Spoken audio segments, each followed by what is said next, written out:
Hey, what's going on, everybody? Welcome to episode number 93 of Mirrorless Minutes.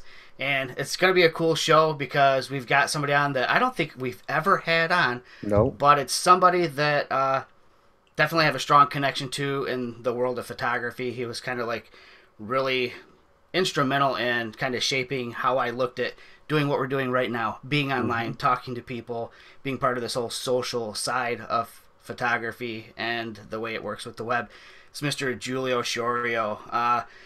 Little bit of quick background from what I know, and if correct me if I'm wrong on any of this, but Giulio ran a website for quite a while called Small Camera Big Picture, probably the first website devoted to mirrorless cameras in the early days of mirrorless cameras. I mean, he's a visionary and a pioneer in that, in understanding, like a few of us out here did, that this was the direction that photography was going.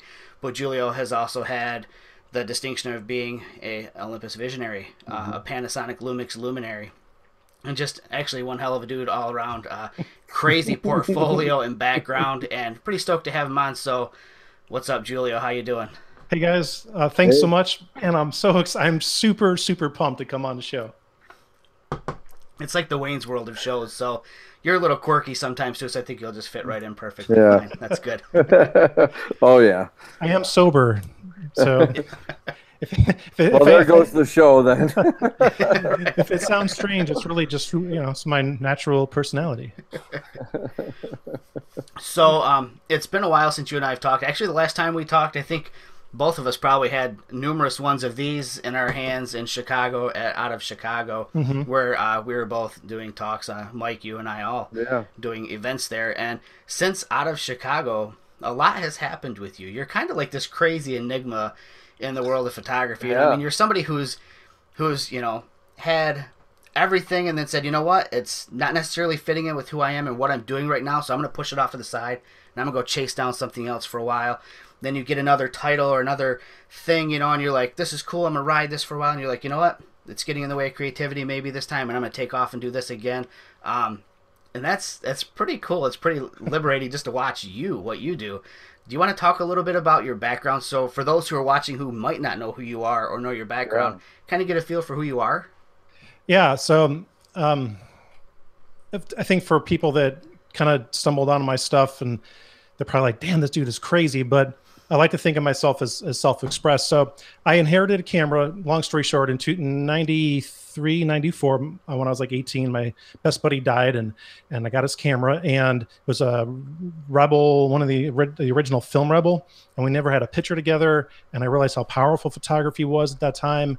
So I started doing selfies of myself, and I really got into photography and got into digital photography. Went to school for animation. Then I worked at Fox Studios as a colorist after school. But I always held true to photography. And then in 2005, I said, I am so just unhappy with myself and where I was going in corporate America. I thought that, okay, this is my life. You marry somebody that you don't really love. You have a life that you don't really love.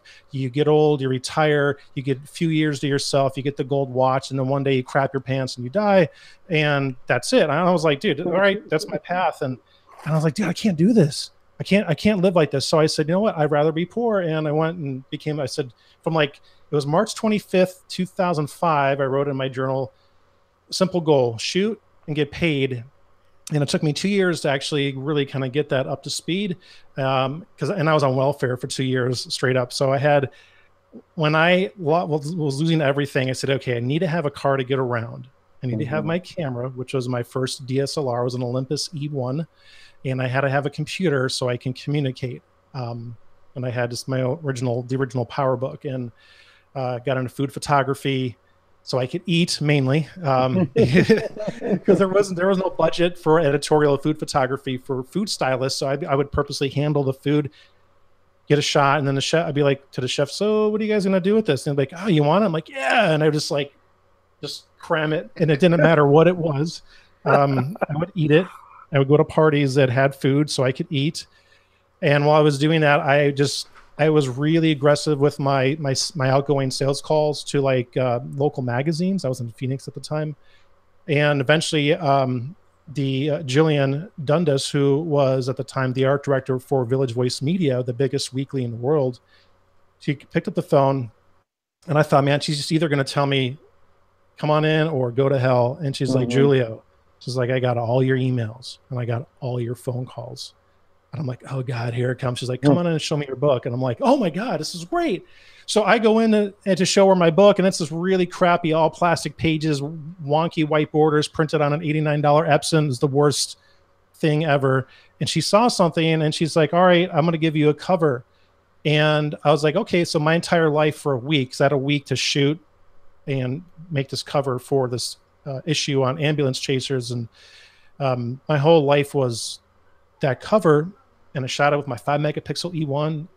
They printed it, what is it, 12 by 14 or whatever's a big size cover, and started going from there. So that's kind of how I started shooting full time.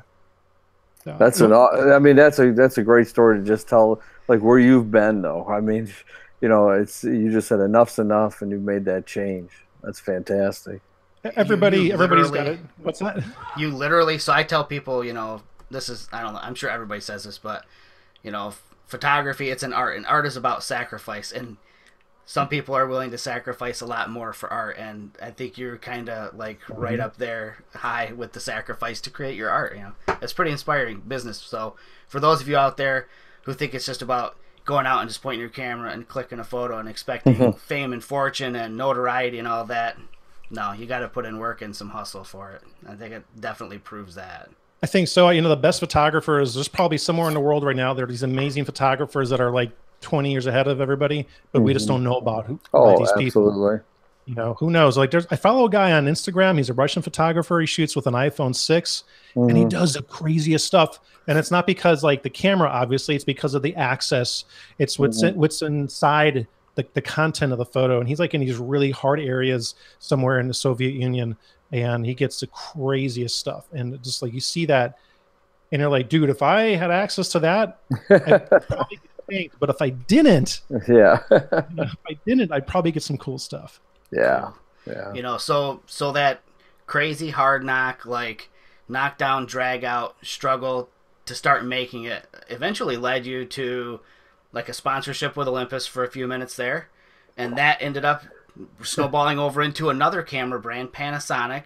Do you want to talk at all about any of the time you spent with either one of those brands, some history with those, and just kind of how it got you to where you're at right now with what you're about ready to start talking about? Sure. Well, I'll say straight out that my time with both brands was awesome. These are two companies that they really care about their users and about the products. Like, I've had in-depth discussions, especially with Panasonic, because I spent a lot of time with them, with their engineers. And these are people that like, they live and breathe this stuff. Like, we're artists for making the images, but there's somebody that's an artist for making buttons or a UI or a strap lug. And it's like, you meet these, what did you do? Oh, I worked on this icon or whatever. I'm like, and what else? You know, this piece, so there's the hot shoe, and you're like, thanks, you know.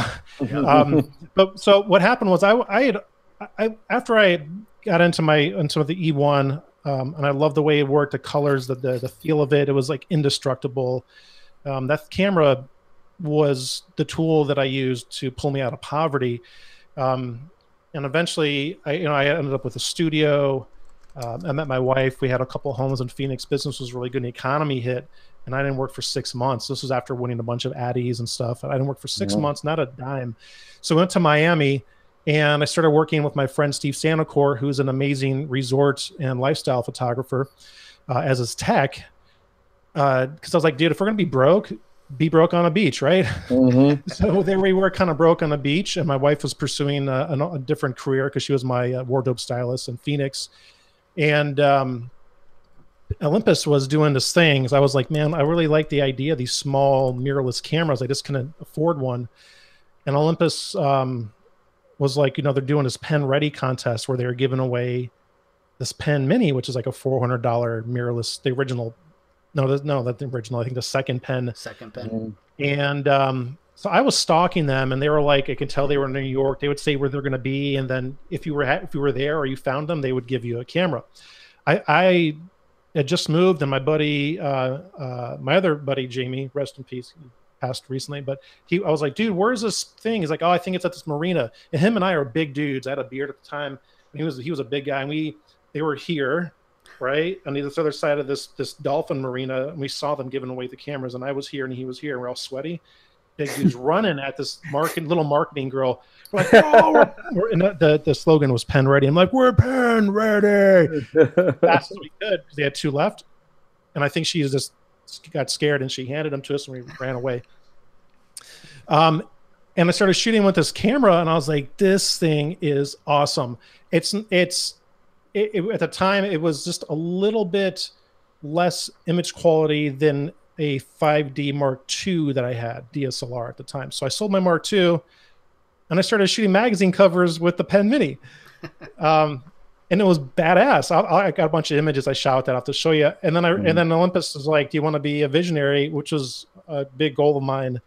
Because one of the original visionaries, Maki Kawakita, rented my studio in Phoenix. And I got to, after that, I always wanted to be a visionary. And then I was a visionary. And Olympus was pretty cool to work with. Yeah, definitely. How about next? You didn't go? Did you go over to right into Panasonic from there? I was with Olympus. Yeah, for maybe just 6 I know a little months, bit. 9 months. It was really good, but I really wanted to get more into. I'm all about having a camera that it needs to be good enough for certain things. Like I don't need to have something that. I don't need to be walking around with a GFX S50S or the Phase 1s. They're all really nice, but for what I do, it's so beyond what I need. Right.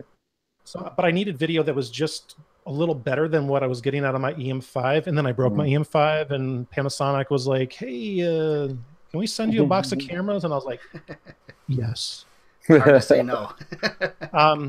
So then I ended up working with Panasonic and I was with them for like 5 years, which was pretty awesome. Cool. Yeah. So you've seen a lot of developments in mirrorless technology, and I know where it's going to, but I can't exactly say. So, with that, I mean, during all of this, you started to put together a website that I was lucky enough to actually be involved with for a few minutes on it as a contributing writer. And it was small camera, big picture. Super cool. The concept, like I said, nobody was doing it at the time. And I still don't know if anybody really has anything that would equal what it did even back then. And do you want to talk at all about small camera, big picture? Like the history of it or anything about that?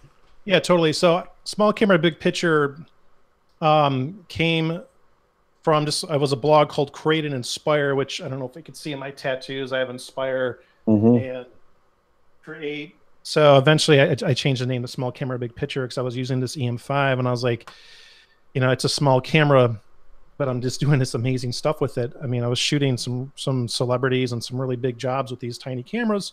And I saw the reaction that people were getting. People were they were curious when I would photograph them. They wanted to talk to me more and we connected better.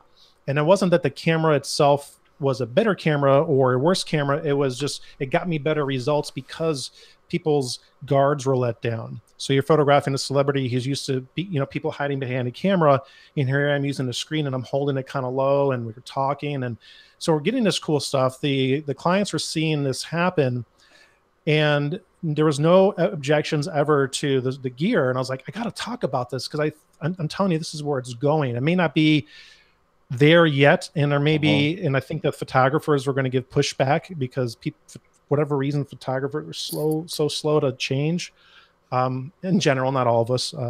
People that are watching this obviously have an idea, but it's like someone's got to talk about it because I didn't feel Panasonic or Olympus were really talking about how awesome what they're doing is, and maybe that's because they're kind of conservative and Japanese, or they just in America they don't get the go ahead to do it. But I'm like, these are badass. It's badass, and this is where it's going. So I launched the site, and I was an honor to have you, Jamie, write for me, and everybody else write for me. I don't want to say for me, but for us, it was really a group effort. And it became probably like one of the top sites. Probably, I would say it could have been the top site for a while for mirrorless cameras. Yeah, and then one day. That was it, though. Well, I mean, it's kind of typical of you as a creative person. You get rolling with something, and then your mind says, "Yeah, I'm gonna go this direction for a little while," and then you just kind of take off and you do that and you focus on something else. But you seem to always stay lately. Well, it seems like it since I've known you. You've kind of always kind of stuck with the mirrorless thing. Any interest in writing anymore or doing anything like that? Any educational material, stuff like that? Well, yeah. I mean, it's small camera, big picture is being rebooted. Whoops, it is coming back. Been working on it for a while. I just wanted to make sure that it could be sustainable and it would be more than what it was. But something that wouldn't interfere with my creating. I want to show you guys a couple pictures. Sure. Of why. Let me see if I can open this with preview. Of why I stopped it. And I stopped it abruptly, and a lot of people were like, "What did you do?" And they were really upset. When you have a website that becomes successful and companies and people tell me, be careful when your site grows, their companies are going to come to you. And it's a good problem, but it's still a problem. Right. Is that so many companies came to me and said, will you review this? Will you review that? And as a person that likes tech, I was like, yes. Yes. What is that? I don't know what that is. Send it, Yeah. And it was like that one after the other. And I'm just going to show you. Let's let this res up. Can you see that? So that was my office after a while. I don't know if you can see there's a cat in the box, and cat had nowhere to go. It's like I have a cat. Actually, I have a cat keyboard back there. Oh, now I see the cat. That's so great. Cat's in the box, cat keyboard, which has now become my son's keyboard. Whoops. So I had people talk about gas. This is enough gas to last your lifetime. Like I had, and this was just the outside of the office, and then my closet. It cleaned up, and there was still like bags and stuff falling on the floor, and there was more up in the attic, and I was miserable. That's me, right? I'm like, dude, this has got to stop. I mean, it's interrupting with my. Oh yeah. I don't know how do you stop screen sharing? It's a little top. Green, or the top. Top of the screen, it should pop down and say stop screen sharing. Stop screen sharing. All right. I think I did it. No, I didn't. Did I do it? No. So anyways, I will figure it out. There it is. Okay, cool. You got it. So what I had found was that because of all this stuff, and if I say I'm going to review something, I want to review it. And I was like, dude, I'll never get through all this stuff. And I stopped. I wasn't shooting. I wasn't being creative. And I'm like, it's the whole reason why I got into this. So I just had to stop it. It kind of sucked, but I had to stop it, and I just had to get back to creating. I still have a bunch of stuff I'm trying to sell. So watch me on eBay. there's a wave of stuff that's about to hit in a couple of days. We should put Giulio's eBay link. We'll put the link for Giulio's eBay up. Please help me. So because the thing is, all this technology is really good. Any camera you buy from any manufacturer is really good. But if it gets in the way of you creating what's in your heart, of creating how you see the world and sharing that with people, you shouldn't have it, no matter what the promises are. I'm a sucker for good marketing. When Apple comes out with a new thing, or Google, I don't even know. It's the Apple Dot. I know. The Air, and you're like, I breathe air for free, but I want to spend $1,000 on your air or whatever. That's me. But after a while, you have to say, okay, is this interrupting my life? And one thing that maybe it's just because I'm getting older, but I'm like, okay, when I'm at the end of my life, am I going to be like, I'm so glad I had 300 camera bags? No, you're going to be like, man, I wish I went to out of Chicago again and did a photo walk. Or Thailand. Or Thailand, or somewhere. I'm really big on the smaller photo shows. Or I went to CaptureCon or one of these cool shows and met the people that I see and learn from each other and created great things. And my family can see these beautiful pictures, and these are what's in, this is how I saw the world. And I was like, none of this stuff is important. So I started little by little liquidating stuff. Eventually I did leave. Do you want me to keep going? Yeah. Okay. Yeah. Let people roll. Panasonic was awesome to work with. They gave me so much stuff. I was like, please don't send me anymore. You guys are too good to me. And they really were. They were really, really good people to work with and very generous. When I left, I was like, I left mainly because I needed to focus on my photography. And it's a hard thing to give up because I really made some good friendships there working with them. Really good people. And I miss working with them, miss working with the people at Olympus as well and all the smaller companies.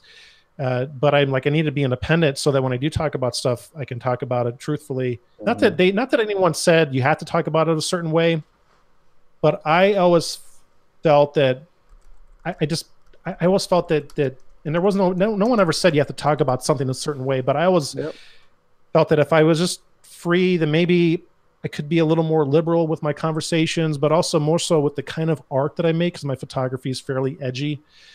And when I left Panasonic, I was like, I can buy any camera I want. I was like, damn. Mm-hmm. So I had about a year or so of a camera quest, and I can, if you want to hear about that, I'll tell you about that. It was insane. Yeah, we've got people asking in chat. They want to know. Yeah, they want to know. Yeah, sorry. Let me pull up that chat window.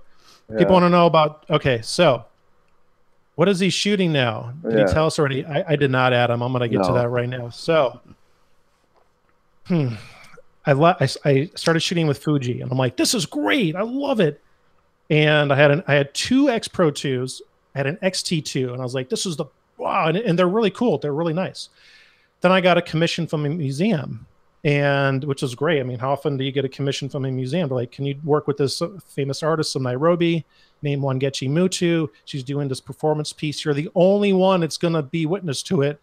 And the only way we're going to know that it's happened is if you document it. Mm-hmm. But you can't talk to her and you can't give her any direction. You got to let her do her thing. It's on my website if you want to check it out. You have to. She's going to be walking through Austin and down to the Contemporary. She's going to throw this pulp at the wall, and you're the only one who can see it. And you have 2 attempts to get it right, but you can't give her no direction, no eye contact, no nothing. I was like, I'm getting hired by a museum to do a street shoot. I'm like, this is badass. Yeah. I'm like, oh my god, the Fujis are not going to be fast enough because they're not nearly as fast as a Canon. So I bought 2 5D Mark IVs to do the job. And I did the job, and I was like, this is great. Canons are great. And then I was like, afterwards, I was like, what do I need these for? Mm-hmm. Maybe I should have just rented them. And then Sony's like, we have a new camera, the A7R3333. And I was like, that's amazing. It's like a giant OMD. Mm-hmm. It's only $3,000. I'm like, okay. So I threw down like $7,500 on the camera and the lens and all that. And I'm like, yeah, this is great. I had an A7R2 prior to the Fuji, just to rewind real quick. It broke. Mm-hmm. One of my Fuji X Pro 2s broke. I had a Canon that broke. This is all within a year. I'm like, dude, I'm not. What am I doing to these cameras? They're breaking left and right. And so I'm using the Sony, and I'm like, this is really cool. Well, what the hell do I need 40-something megapixels for? Yep. And it's huge. And I like to take a camera with me everywhere I go. The body is small, I should say. Sorry, the body is small. The lenses. And the autofocus is incredible, but you have to have a big lens to cover that image circle. There's just no way of getting around it if you want a good lens. And let me give you guys a free tip, everyone who's watching. It's a free tip from Giulio. It's no charge. If you buy a good camera that's $1,000, even a good camera now is $500 for like the EM10. I think they're $500, which is insane. Go buy that camera at that price. It's like insane. If you buy one of these cameras, don't put a crappy lens on it. That's a photo. Your bodies are interchangeable. You will buy different bodies, but a good piece of glass today is a good piece of glass tomorrow. Put the majority of your money in that. And then if you have money left over, go take a nice trip and make good photos. Mm-hmm. So I actually still have the Sony. It's going to be on eBay here in a matter of days. It's a really nice camera. But it was just more than what I needed. And I kept thinking, I was like, man, this thing is just like a big OMD. I really like it. And I started to drool, and I kind of looked off in the distance, and I was like, ooh.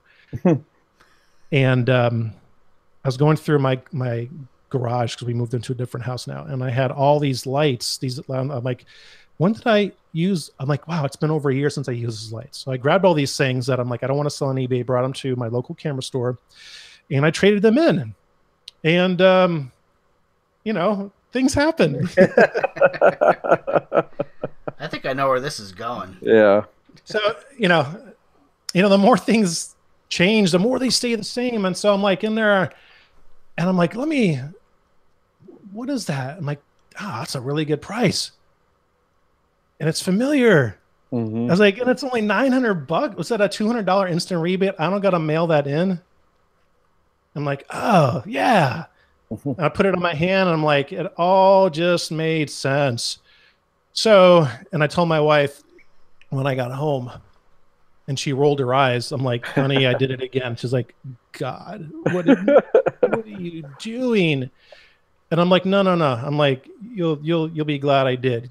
And so I like pulled out of the bag. I'm like, dun dun dun dun dun dun dun dun. Oh, look at that, dude. Hey. Sup. So I don't know if that was exciting enough, but oh yeah. Well, look, even we need little dancing people across the red bottom. strap is back. Yep. I got an EM5 Mark II with a couple primes. It does what I need it to do, and the nice thing is because I've used Micro Four Thirds extensively in Olympus, I know what I'm getting and I know what I'm not getting. Right. So right. The things that I'm not getting, I don't need. I'm. And the good thing is you're at least still, I'm sure, somewhere in the back of your mind, familiar with the Olympus menu system. Right. The one thing that I get complaints about from people moving into the system, the only thing really, is the menus, And good, I know you know them, so you're good there. And you already know what you're getting anyway. So they're all complicated because the cameras are complicated. It's a complicated Correct. piece. Oh, yes. It is. There's function buttons that I'm not using. I'm like, I kind of feel like I should make them do something. But I covered them. It's just the ones up top. I covered them with gaff. I'm like, out of sight, out of mind. But the image quality is great. I'm really comfortable at ISO 30 up to ISO 3200. I like the grain I get out of the cameras. I find that a lot of people I talk to are like, I need a full frame camera, and I'm like, cool, but why? They're like, because my cousin told me I need a full frame. Right. Yeah. And then well, tell me about how you shoot, and you talk to them, and I'm not dissing on full frame cameras. They're wonderful, and if Olympus or Panasonic made a full frame camera, I would be compelled to try it. But then they get this image, and then they add grain to it.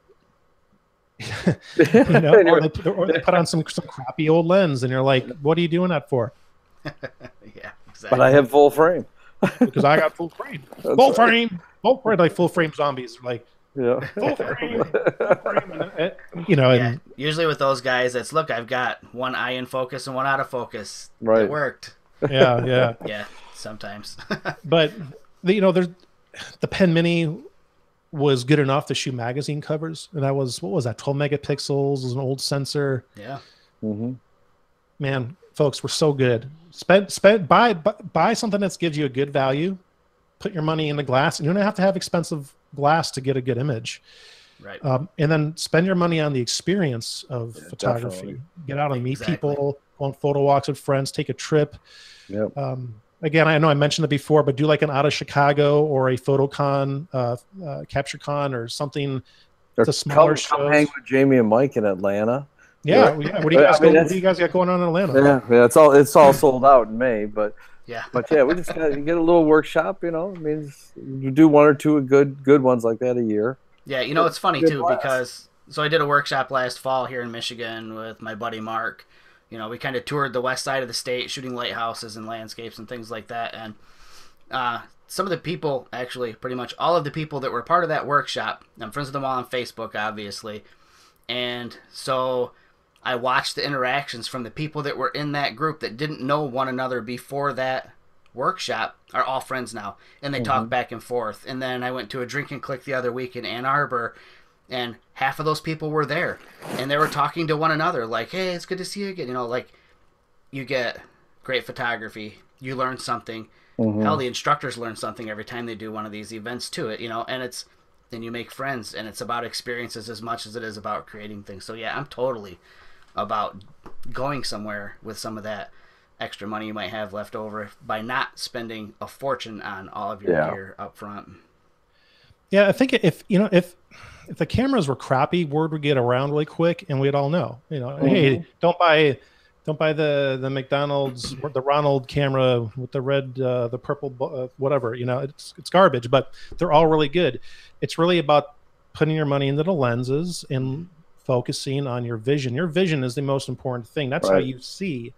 And the more you focus your vision, and you only do that by shooting a ton and examining your photos and examining other photos, the more you get in touch with your vision, then your vision starts to come alive regardless of what you use. I did 3 shoots this year with my iPhone. And I could show you, and you'd be like, that was with a DSLR. And I'd be like, no, I was with an iPhone. Understand your equipment. Understand what you're capable of doing with your equipment. So I got this little guy, this little 25-1.8. I had the 25 Pro, and it's a sweet lens.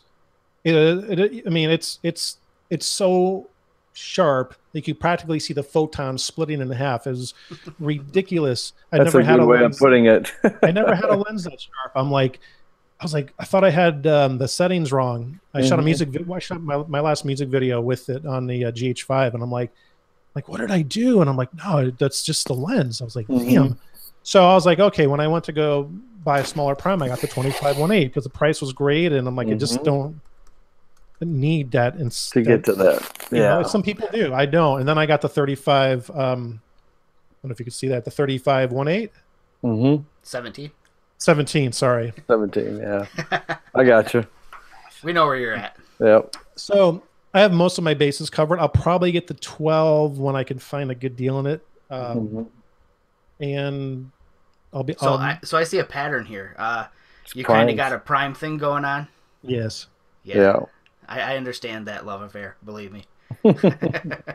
I've been there. The nice thing with the prime is it forces you to focus on a particular perspective, and it trains your eye to see in that perspective. So even when that lens is not on your camera, you start to see in 17. Absolutely. Yeah, you know what you can frame just from where you're standing. Yeah, and it works same with aperture. You're like, for me, I want to shoot that at f4. Or out 2.0 is what I need. And you don't need to be like thinking about it. You do it, and then your camera gives you instant feedback before you shoot it because it's mirrorless.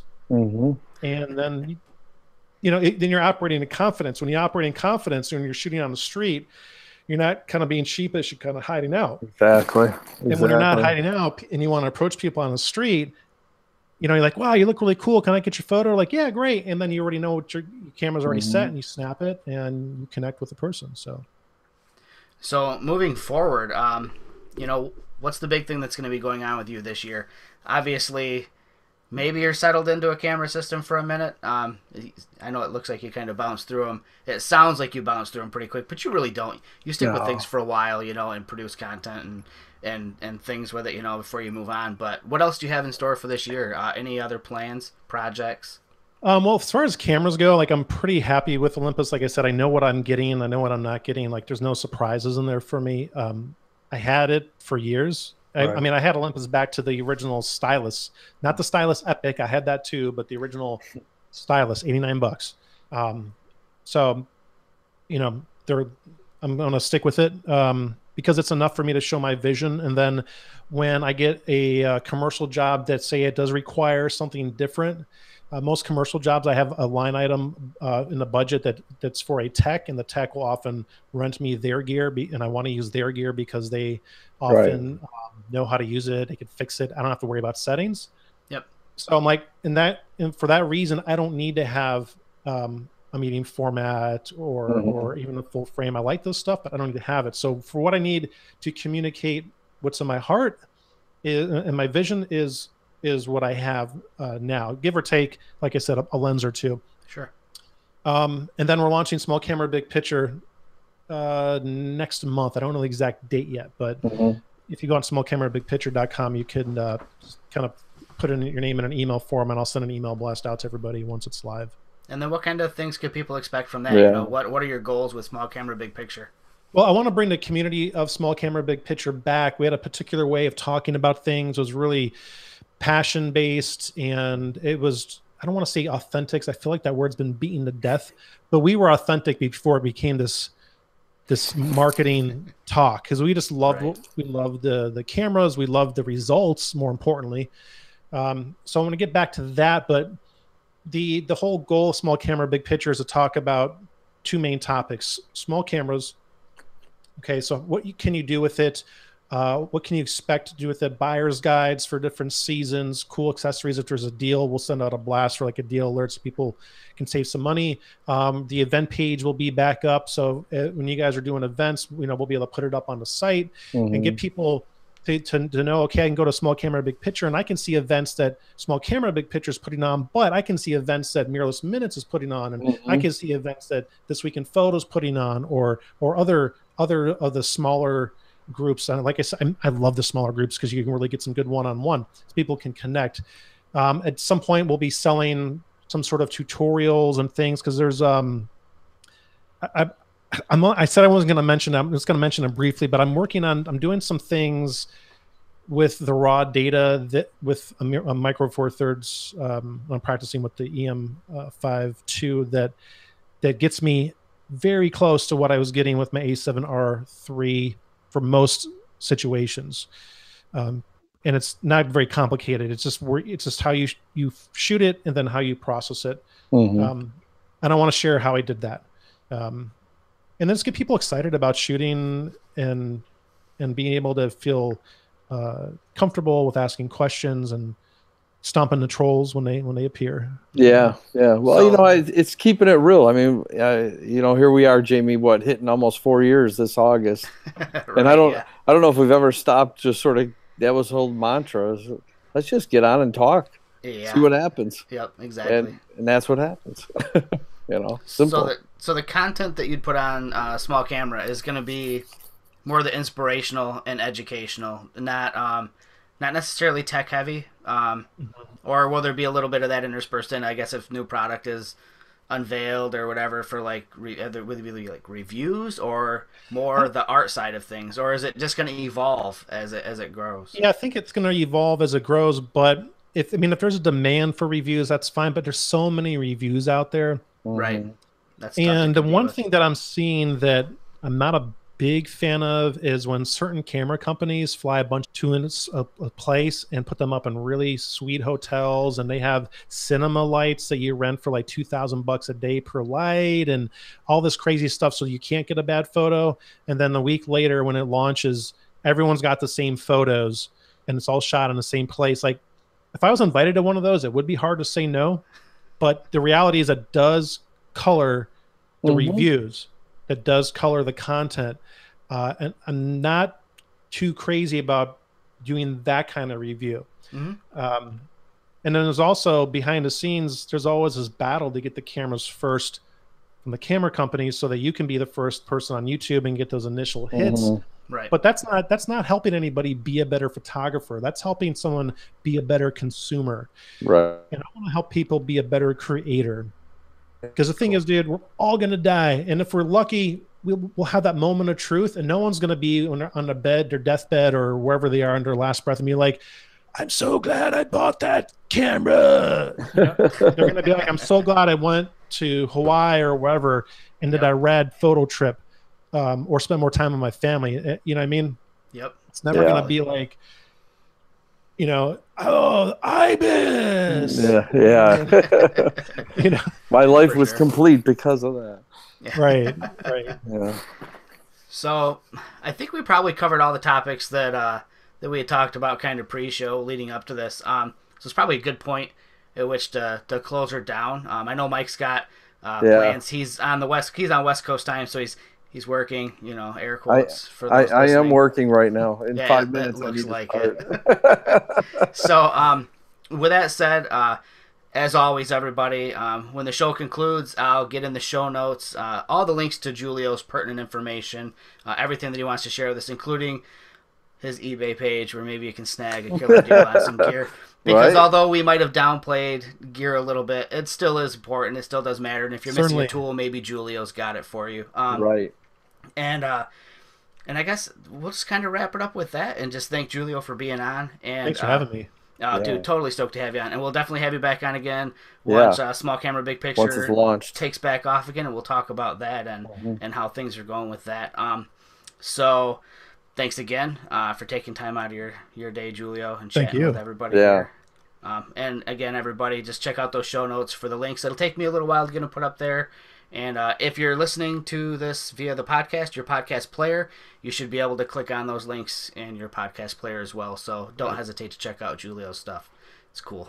Yeah. And with that, we'll see you guys in maybe 2 weeks. I'm in Chicago in 2 weeks, but we'll figure out what the heck we're going to do. We'll talk to you guys later. All right. See you, man. Thank you. Bye.